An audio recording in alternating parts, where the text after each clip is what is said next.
ఏమన్నా అక్కయ్య గారు బాబాయ్ గారు బాగున్నారా బాగాలేదా రాకపోతే రాలేదంటున్నారని చెప్పి లండన్ నుంచి పై నుంచి రాజమండ్రి నుంచి రైలు కింద నుంచి వచ్చేసామండి అమలాపురం పెట్రోల్ ధరలో వచ్చేసామండి. తప్పకుండా నాకు అన్ని పేలిపోతుందండి. ముందుకెళ్తే 3 కిలోమీటర్లు అండి, వెనక్కి వెళ్తే 7 కిలోమీటర్లు అండి, పైకి వెళ్తే 10 కిలోమీటర్లు అండి. మరి నాకు అన్నికి లైసెన్స్ లేదండి, నేను కాస్త కేసు లేదండి. మరి మా ఇంట్లో ఏప్రాలు దెబ్బలాడుకుంటే నాపరాలు బయలుపోతున్నాయండి. మరి మా ఇంట్లో ఏంకులు దెబ్బలాడుకుంటే ఇటుకురాళ్ళు బయలుపోతున్నాయండి. మరి మా ఇంట్లో మొగుడు పిల్లలు దెబ్బలాడుకుంటే వాన వచ్చి వరదొచ్చి ఆ వరదలో పడి జనం అంతా కొట్టుకుపోతుంటే మీరు ఇచ్చే 100-200 నోట్లని పడవలు చేసి వాళ్ళని ఒడ్డు చేస్తామండి.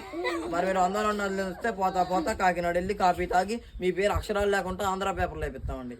మొన్న మా ఇంట్లో పెళ్లి జరిగిందండి. మరి పెళ్లి భోజనాలు పెట్టామండి. వంకాయ తిండి వంగిపోతున్నారండి, బీరకాయ తిండి బీసుకుపోతున్నారండి, చిక్కుడుకాయ తిండి చిక్కుపోతున్నారండి, గోంగూర తిండి గోక్కుంటారండి, మటన్ తిండి మర్రైపోతున్నారు, పొట్ట తింటే పొట్ట వచ్చేస్తుందని చెప్పేసి లడాయిసారి బలాయి పప్పు ఏండ్రు కృష్ణాలేసి పెట్టామండి.